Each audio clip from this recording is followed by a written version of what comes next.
ब्रेकनंतर बुलेटिनमध्ये तुमचं स्वागत. पाहूयात गावाकडच्या 50 बातम्या. महायुती सरकारमधल्या राज्यमंत्री मेघना बोर्डीकर पुन्हा वादात सापडल्यात. बोर्डीकरांनी भर कार्यक्रमात एका ग्रामसेवकाला कानाखाली मारण्याची धमकी दिली. त्यासोबत त्याला सेवेतनं बडतर्फ करण्याचाही इशारा दिला. आमदार रोहित पवारांनी त्यांच्या आरेरावीचा व्हिडिओ पोस्ट केलाय. त्यासोबत मुख्यमंत्र्यांकडे कारवाई करण्याची मागणी केली. पनवेलमधील डान्स बार मनसैनिकांनी फोडला. शिकापच्या मेळाव्यात भाषण करताना राज ठाकरेंनी रायगड जिल्ह्यातील डान्स बार विषयी भाष्य केलं होतं. रायगडमध्ये परप्रांतीयांचे सर्वाधिक अनधिकृत डान्स बार आहेत असा उल्लेख राज ठाकरेंनी केला. त्यानंतर अवघ्या 12 तासातच पनवेलमधील डान्स बार मनसे कार्यकर्त्यांनी फोडला. पनवेलमधील नाईट रायडर हा डान्स बार फोडण्यात आलाय.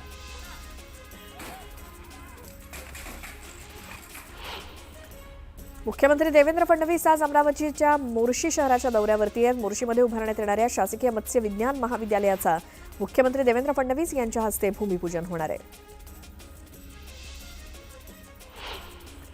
जबाबदार पदावरती असल्यामुळे जोपर्यंत सत्यता समोर येत नाही तोपर्यंत प्रांजल खेवलकर या प्रकरणावरती भाष्य करणार नाही असं वक्तव्य रक्षा खडसेंनी केलं. सांगलीच्या भिगवणमध्ये 9 ऑगस्टला ऊस परिषदेचं आयोजन करण्यात आल्याची माहिती शेतकरी नेते रघुनाथदादा पाटील यांनी दिली. ऊसाचा पहिला हप्ता 5,000 रुपये, दुधाला वाढीव दर अशा विविध मागण्यांसाठी ही परिषद घेण्यात येणार आहे.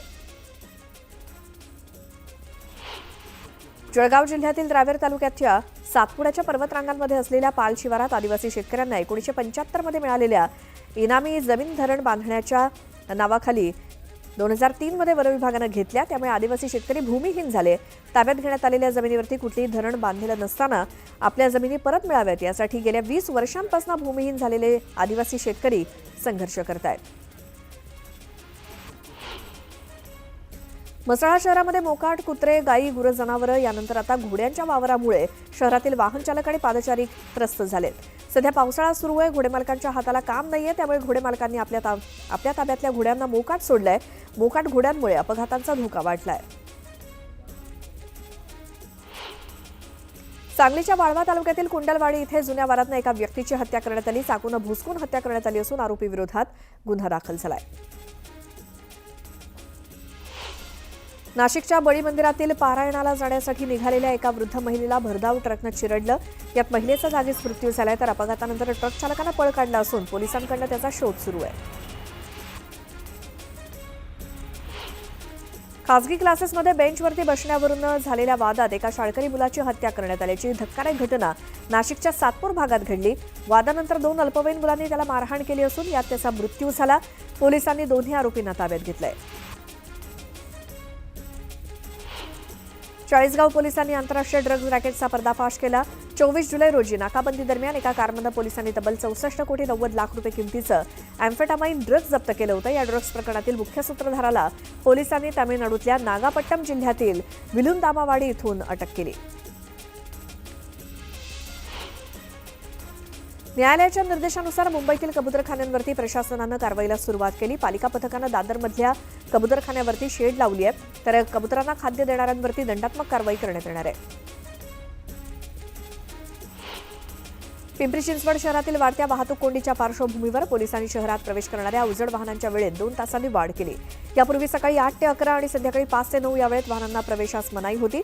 आता सकाळी 8 ते 12 आणि दुपारी 4 ते रात्री 9 पर्यंत प्रवेशाला बंदी असेल. पावसाळा सुरू असल्यामुळे पवना आणि इंद्रायणी नदीच्या पाण्यातील गढूळतेचं प्रमाण वाढलंय. गढूळ अशुद्ध पाणी शुद्ध करण्यासाठी रासायनिक पदार्थांच्या प्रमाणाचा देखील वापर वाढलाय. त्यासाठी 3 कोटी 13 लाख रुपयांची रसायनं घेण्यात येणार आहेत. गणेशोत्सवानिमित्तानं रेल्वे गाड्यांचं आरक्षण करताना प्रवाशांना अडचणींचा सामना करावा लागतोय. आरक्षण प्रणाली बंद राहणार असल्यामुळे प्रवाशांना आरक्षित तिकीट मिळणं किंवा तिकीट काढणं अशक्य होणार आहे. आई बाबा होण्याचं स्वप्न उराशी बाळगून असलेले अनेक पालक दत्तक मुलांच्या प्रतीक्षेत असतात. ही स्थिती मोठ्या शहरांमध्ये किंवा जिल्ह्यांमध्ये असते. लहान जिल्ह्यांमध्ये ही स्थिती नसली तरी दत्तक प्रक्रियेतील कायदेशीर अडथळे आणि प्रशासकीय दिरंगाईमुळे इच्छा असूनही 2 ते 3 वर्ष वाट बघावी लागते. सिडकोच्या इस्टेट विभागातून दिली जाणारी विविध प्रकारची नाहरकत प्रमाणपत्र अर्थात एनओसी मिळवण्यासाठी आता वेळखाऊ प्रक्रियेचा सामना करावा लागणार नाही. ईज टू डुईंग बिझनेस या संकल्पनेनुसार सिडकोनं सकारात्मक पाऊल उचललंय. त्यामुळे आता घर बसल्या एका क्लिकवरती एनओसी मिळणार आहे.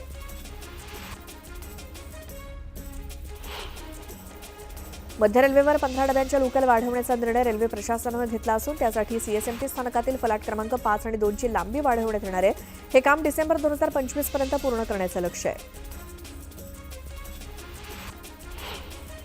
मुंबईच्या सौंदर्यात भर पडावी आणि मेट्रो मार्गाची सहज ओळख व्हावी यासाठी एमएमआरडीएनं सुशोभीकरण आणि सार्वजनिक सुविधा उपक्रमाअंतर्गत मुंबई महानगर प्रदेशातील मेट्रोच्या एकूण 2962 खांबांपैकी 2537 खांबांवरती रंगकाम पूर्ण केलंय. मिठी नदी घोटाळा प्रकरणी ईडीनं 8 ठिकाणी छापे टाकत 47 कोटी रुपयांची मालमत्ता जप्त केली. या जप्तीच्या कारवाईमुळे आतापर्यंत या प्रकरणी एकूण 49 कोटी 80 लाख रुपयांची मालमत्ता ईडीनं जप्त केली आहे. देशभरातील विमानतळावरती तस्करी दरम्यान कस्टम विभागाकडून पकडल्या जाणाऱ्या प्राणी पक्ष्यांना संबंधित विमान कंपनीद्वारेच परत पाठवलं जाणार आहे. नागरी विमान वाहतूक महासंचालनालयाकडून हा आदेश जारी करण्यात आला आहे. महापालिका आणि विभागीय शिक्षण उपसंचालक यांच्या अंतर्गत पार्ट टाइम शिक्षक आणि कंत्राटी शिक्षक म्हणून यंदा 4824 शिक्षक कार्यरत आहेत. अतिरिक्त शिक्षक असतानाही कंत्राटी आणि पार्ट टाइम शिक्षक का नेमले जातात अशी विचारणा शिक्षक संघटनांनी केली आहे. गेल्या 7 महिन्यात चिकुनगुनियाचे रुग्ण मोठ्या संख्येनं वाढल्याचं महापालिकेच्या आरोग्य विभागानं दिलेल्या आकडेवारीवरून स्पष्ट झालंय. गेल्या वर्षी या कालावधीत अवघ्या 46 रुग्णांची नोंद झाली होती. तीच संख्या जवळपास 6 पटीनं वाढून यंदा 265 वरती पोहोचली आहे.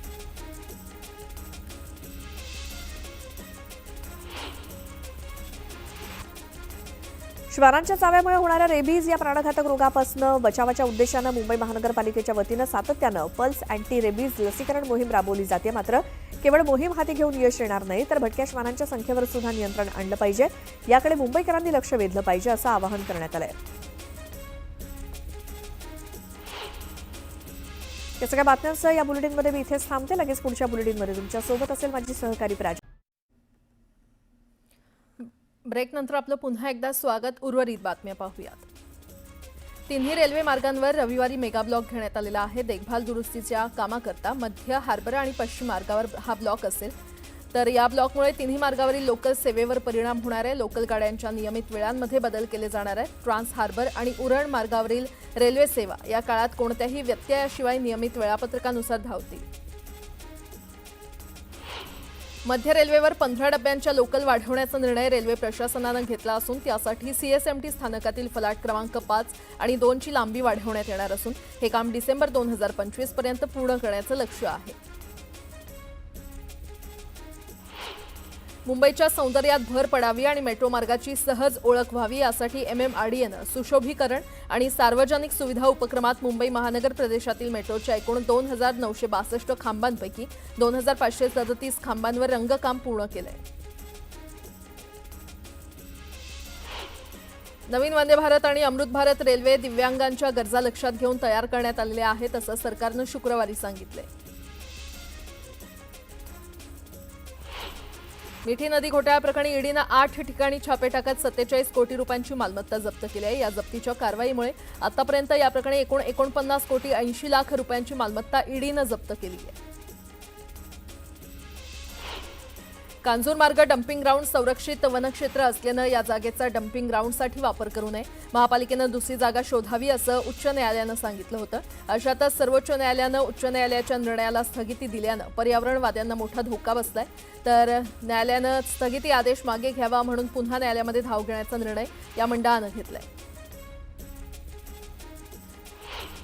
देशभरातील विमानतळांवर तस्करी दरम्यान कस्टम विभागाकडून पकडल्या जाणाऱ्या प्राणी आणि पक्ष्यांना संबंधित विमान कंपनीद्वारेच परत पाठवलं जाणार आहे. नागरी विमान वाहतूक महासंचालनालयाकडून हा आदेश जारी करण्यात आलाय. महापालिका आणि विभागीय शिक्षण उपसंचालक यांच्या अंतर्गत पार्ट टाइम शिक्षक आणि कंत्राटी शिक्षक म्हणून यंदा 4824 शिक्षक कार्यरत आहेत. अतिरिक्त शिक्षक असताना कंत्राटी आणि पार्ट टाइम शिक्षक का नेमले जातात अशी विचारणा शिक्षक संघटनांनी केली आहे. गेल्या 7 महिन्यात चिकनगुनियाचे रुग्ण मोठ्या संख्येनं वाढल्याचं महापालिकेच्या आरोग्य विभागानं दिलेल्या आकडेवारीवरून स्पष्ट झालेलं आहे. गेल्या वर्षी या कालावधीत अवघ्या 46 रुग्णांची नोंद झाली होती. ती संख्या जवळपास 6 पटीनं वाढून यंदा 265 वर पोहोचली आहे. श्वानांच्या चाव्यामुळे होणाऱ्या रेबीज या प्राणघातक रोगापासून बचावाच्या उद्देशानं मुंबई महापालिकेच्या वतीनं सातत्यानं पल्स अँटी रेबीज लसीकरण मोहीम राबवली जाते. मात्र केवळ मोहीम हाती घेऊन यश येणार नाही, तर भटक्या श्वानांच्या संख्येवर देखील नियंत्रण आणलं पाहिजे. याकडे मुंबईकरांनी लक्ष वेधलं पाहिजे असं आवाहन करण्यात आलंय. पीओपी सामग्रीचा पुनर्वापर आणि वैज्ञानिक पद्धतीनं या सामग्रीचं जलद विघटन कसं करावं यासाठी उपाययोजना सुचवण्याकरता राज्याच्या पर्यावरण विभागानं एक समिती नियुक्त केली आहे. ही समिती 6 महिन्यात सरकारला अहवाल देईल. शाडू मातीनंतर आता पर्यावरणपूरक गणेश मूर्तींसाठी मोफत रंगांचं वाटप करण्याचा निर्णय महापालिकेनं घेतलाय. 6 प्रकारच्या पर्यावरणपूरक रंगांचं वाटप करण्यात येणार असून 10,800 लिटर्स पर्यावरणपूरक रंग उपलब्ध करून दिला जाणार आहे.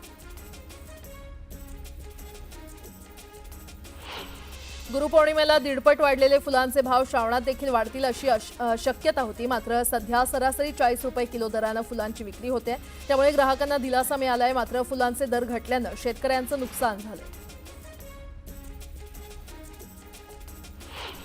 घटस्फोटाच्या याचिकेमध्ये किंवा FIR मध्ये पत्नीनं पती नपुंसक असल्याचं म्हटलं तर त्याला बदनामी म्हणता येणार नाही, असं महत्त्वपूर्ण निर्वाळा उच्च न्यायालयानं एका घटस्फोटाच्या प्रकरणात दिलाय. प्राथमिक शाळांमध्ये प्रधानमंत्री पोषण शक्ती निर्माण योजनेअंतर्गत मिळणाऱ्या मध्यान्ह भोजनातून वारंवार घडणाऱ्या विषबाधेच्या घटनांमुळे चिंतेचा विषय निर्माण झालेला आहे. ही परिस्थिती लक्षात घेता शालेय शिक्षण विभागानं अन्न विषबाधा रोखण्यासाठी काटेकोर मानक कार्यपद्धती लागू केलेली आहे. ती राज्यभरातील इयत्ता 1ली ते 8वीच्या शाळांमध्ये लागू झाली आहे.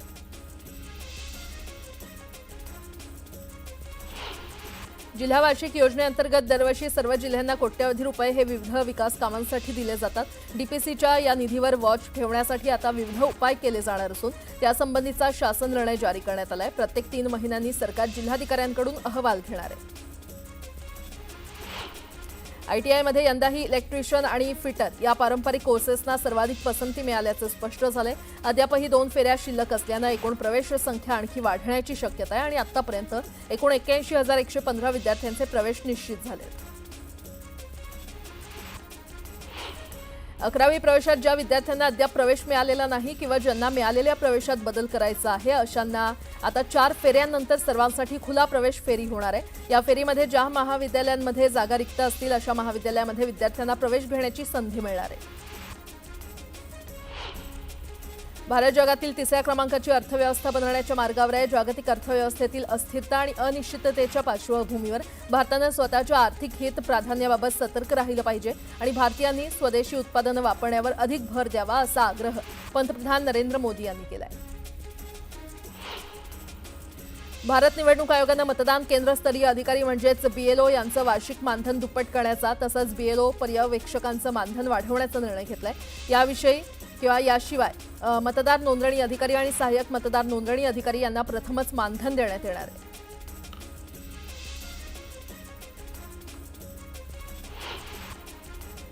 आतापर्यंत